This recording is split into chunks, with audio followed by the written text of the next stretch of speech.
the hottest indie comic in the comic book collecting hobby right now.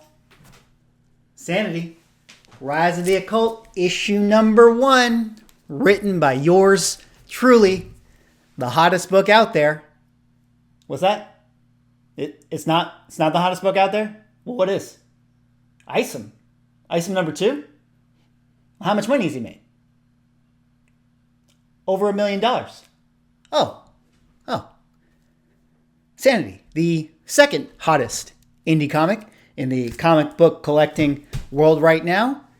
Kickstarter orders are starting to be filled out and sent off to you guys. So super excited about that. In the next couple weeks, I'm going to be having my online store available for that book. So I will definitely keep you guys informed on when that is out there. But that out of the way, let's talk about this story here today. We got to talk about number ones. The number 1 hottest indie comic in the comic book collecting world right now. And that is Isom number 2 by Eric July of the Rippaverse. We have to talk about this news story and talk about how it is absolutely blowing up all of the movement on the secondary market. And knowing this, relating it back to kind of what we discuss here on the channel, ask ourselves the question, how do we feel about independent published books?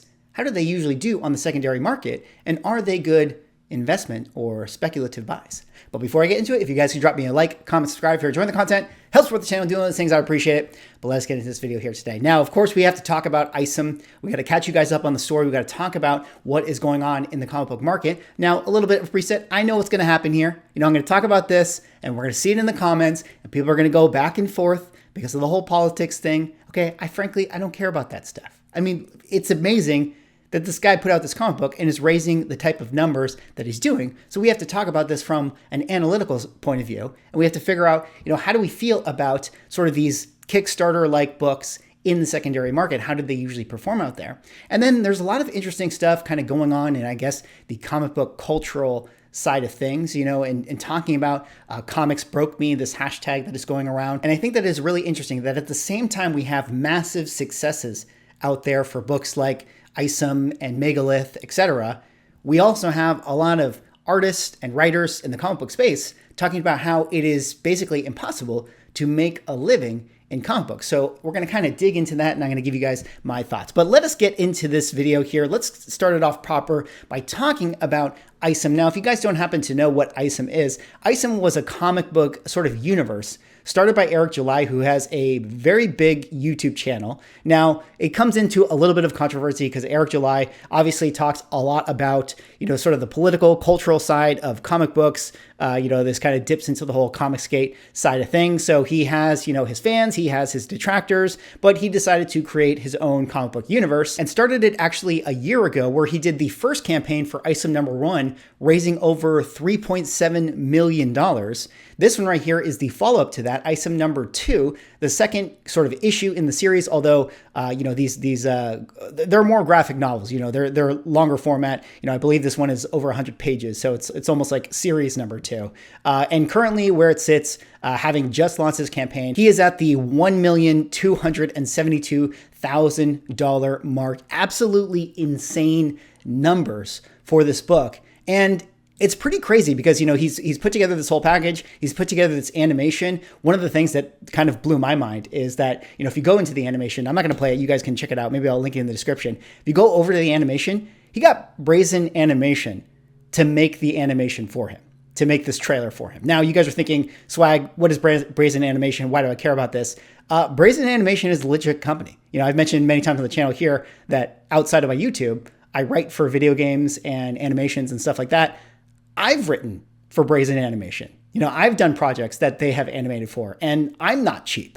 So I know that Brazen Animation is not cheap either, and it is pretty crazy that he would go to the lengths to have a company of that level create an animation for what is effectively his indie comic book. Although at this point, based on the success of, his first campaign, I mean, he's in a position where he's a small, successful kind of indie publisher, at this point. So, it does make sense that he would go big with this, but is also very impressive that, I don't even think Marvel or DC would spend the type of money hiring a Brazen Animation Studios to launch, even one of their main characters, right? Like, if they have a new launch for a Ghost Rider issue or whatever, they might do an animation, but they wouldn't go to a company like that. What's even more impressive about that is that the first issue of the Isom campaign is now moving quite a lot in the secondary market as well. I believe that it is going to be showing up on a lot of our trending lists this week. I would suspect that it could show up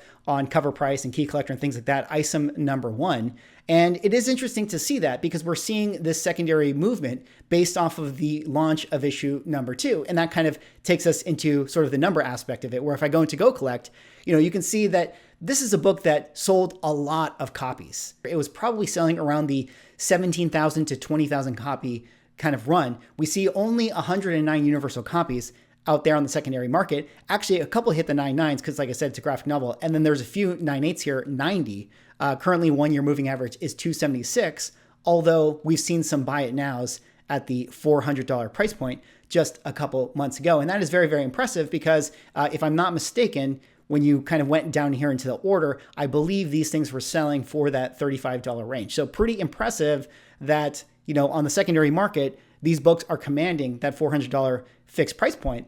And you guys can see that out the gate, at the 9.8 level, when these things first came out or were first coming back from CGC in November of 2022, they were selling at the $232 range, had a little bit of a pullback, and then now have been increasing in this kind of calendar year to where we're back up around that $350 level, which again is pretty impressive for an indie comic to hold those kind of values and hold that floor level, even though I guess you would be able to sort of make the argument when we're talking about our sort of numbers and our sort of census counts, that it is a pretty high census count, all things considered. I mean, we're talking about 15, 17, 20,000 copies, almost rivaling that of a new comic book, that Marvel or DC would be putting out. In fact, Marvel, DC probably printing a decent amount more than that. But it is still interesting to see that it is holding that level. And then similarly on the secondary market, like I already mentioned, on eBay, you see these things selling for 103 at auction. I guess this was a signed copy. 66 here at auction, 86 here at auction, which is a pretty strong showing if this is a book that's sold for whatever, that 35, 40, maybe it was $50. I don't know what the prices were off the top of my head, but selling for more on the secondary market now than what it was going for in the initial Kickstarter launch campaign. And I think that kind of brings it back to kind of what we discuss here, on the channel, and that is the secondary values and those types of things. How do we feel about sort of these indie Kickstarter books? What is the outlook for them in a kind of investment sort of thing or speculative sort of thing? And what I would actually say is that when you look at these types of properties, the ones that have big followings, big movements, say a big YouTuber who is creating this comic book that has this following that, transcends that of comic book collectors and is going into just people who like his YouTube channel, they tend to do pretty well overall. I mean, you would do just as well to maybe pick up a #1 issue of an Image comic that you're sort of hoping that would be optioned, and then maybe the option would take that book into the next level, and maybe that one day it could become, the next Walking Dead series or whatever the case is. But I think that one of the things about these types of comics that make them very interesting as far as speculation is that they're being bought by true fans of the property. And that's something that we always talk about here on the channel. I have my whiteboard video where I was talking about the Whitman paradox, where everybody is buying up the Dane Whitman Black Knight book because they're speculating on Kit Harington taking the Black Knight character to the next level. But it sort of begs the question, if everyone is buying this book with the, intent to flip it, then who are going to be the people that are going to be buying the book? There's no organic holders to keep the floor values afloat. Whereas in this particular situation, most of the people that are buying into this book are people that are doing it because they're fans of either the creator. I mean, maybe they're fans of the universe, but I would almost make the argument that they're probably not even yet fans of the universe because this is a new issue for an entire new universe. So how could they really be fans of this universe yet? They're doing it because they just want to support this creator, which effectively creates a very strong foundation for the floor values of that book. And that's why you're sort of seeing a lot of the secondary markets, even at auction, still selling above that of the initial sticker price for it because of the fact that there's a lot of people that didn't buy this book just to flip it. This isn't like something that people speculate on, every single Wednesday for new comic books out there. People are actually buying this because they want to read the story and own the book. So I think that is really interesting. Similarly, I thought that this is something that, I didn't talk about at the time, but it felt like, a similar thing to discuss, which is this idea of this comic book God Slap. Now, another independent kind of YouTuber who created this. Now, if you guys happen to know, he has this YouTube channel, Penguins, but he goes by Moist Critical, and he's got one of the biggest YouTube channels out there. He does a wide variety of content and often commentates on a lot of sort of cultural things going on in the space. But he also wrote his own comic book called God Slap, which you can buy here. And this is one that, for, again, what we consider high print counts, had an absolutely massive print count. And this particular cover here that he had for issue number 1, you can see was actually limited to only 6,000 copies.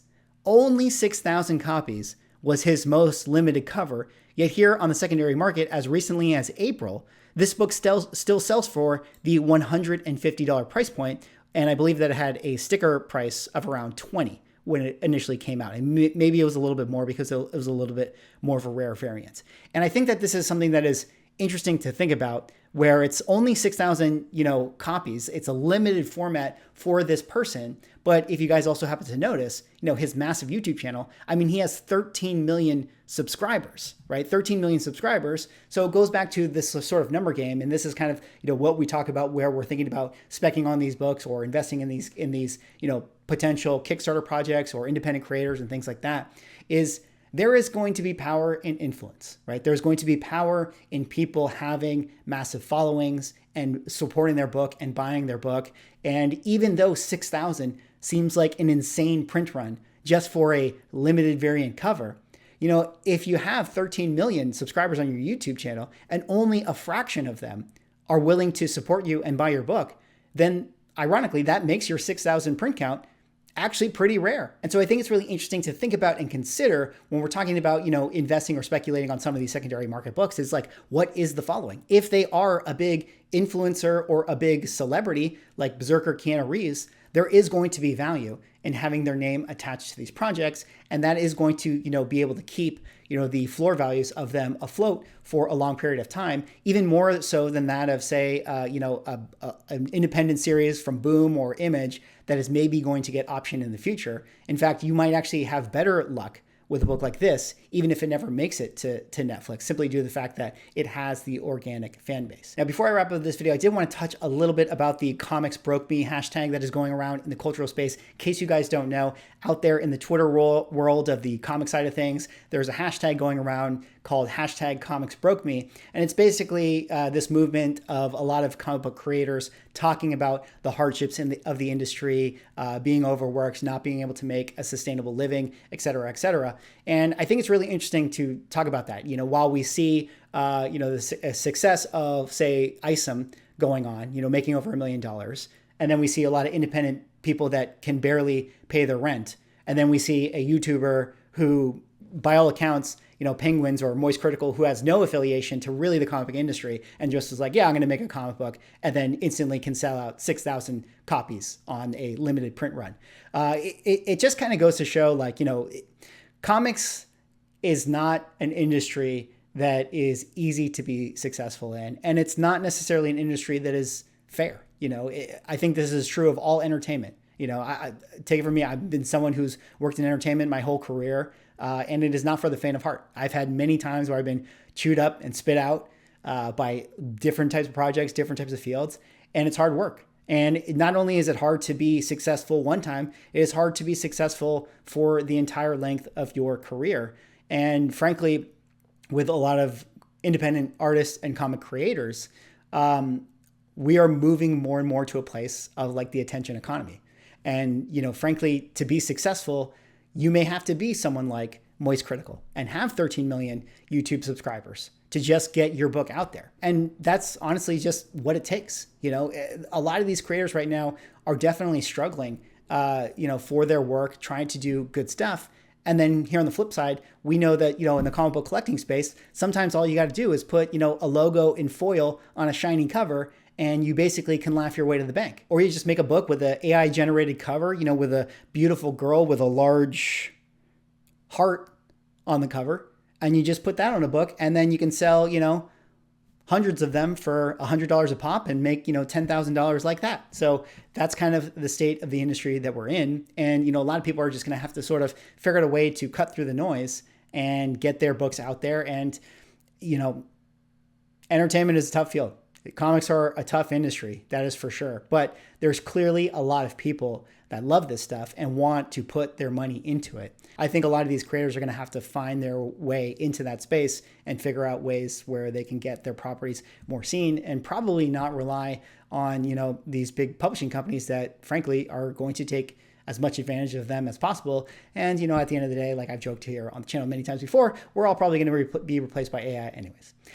That's all I got for this video. That was me just kind of taking a bunch of, news topics, Comics Broke Me, Rippaverse, all this stuff, and talking about it all together. I do think that, some of these independent Kickstarter books that are really popping off, like Megalith and Isom, I do think are ones to look out for on the secondary market and to think about, maybe 10 years down the line. It will be very, very interesting to look back on the values of these things and see how successful they actually are. Anyways, let me know what you guys think. Drop me a like, comment, subscribe if you're enjoying the content.